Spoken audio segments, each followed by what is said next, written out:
a ranger at Jemez Historic Site, and today we're going to be talking a little bit about Adobe Brick. This activity will go over the process of making an Adobe Brick, and right now I'm going to talk to you a little bit about the history. So Adobe Brick has a long-standing history in the Southwest Pueblos. There are many different methods spanning all across the Southwest Pueblos. At Jemez Historic Site of Gisewa, the Adobe method was they would use stones, generally bandolier tuft, and use Adobe as a mortar. Now in Coronado, they used something called mud ball Adobe, where they would ball up the Adobe into little balls, and they would stack it next to each other, and then stack that on top of each other, and let lines dry until they reach their desired height.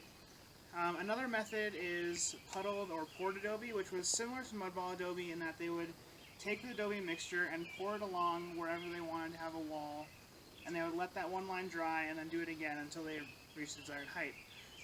All of these differences could be due to availability, but they also could be due to cultural or regional differences. Now, Adobe bricks themselves didn't arrive in the Southwest until the Spanish came.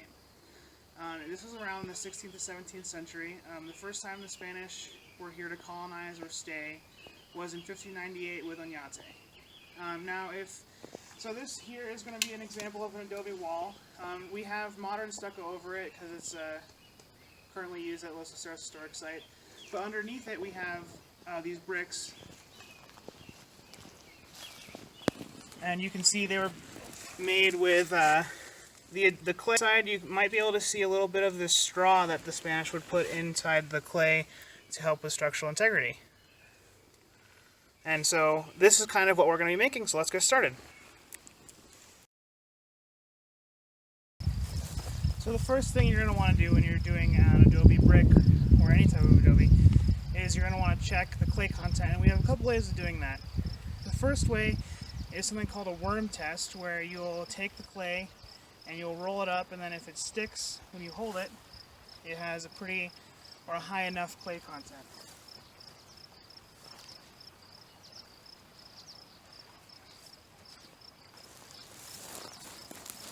So for this, you'll see you roll it up in your hand, just doesn't take a lot. And then you'll just hold it up.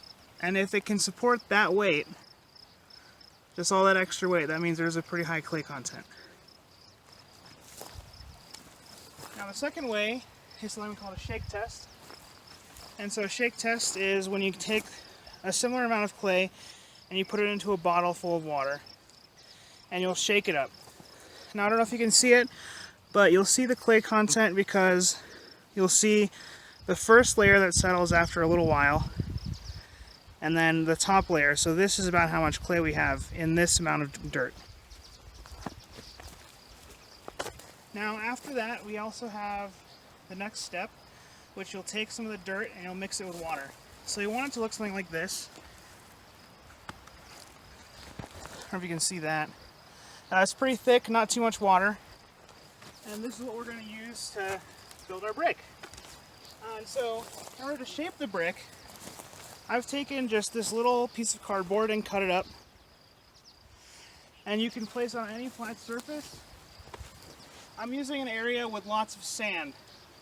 Now what the sand does is the sand will help it not stick to the ground, so you can pull it up easier once you're done. So let's go ahead and fill that up.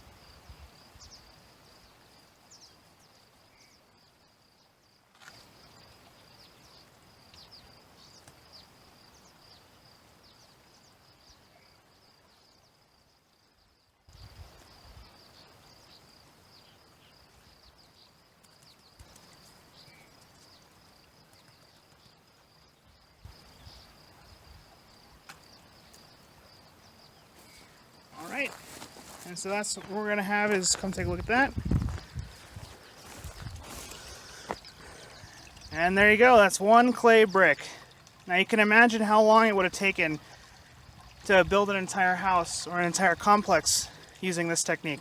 So, another thing that I did is I let it dry, as you're going to have to do for a pretty long time. This is after just one day, but I wanted to show you guys what it looks like in like the whole brick itself without the cardboard mold.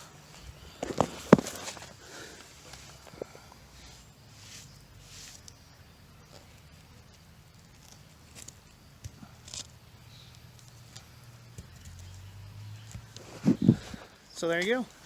You have a completed brick.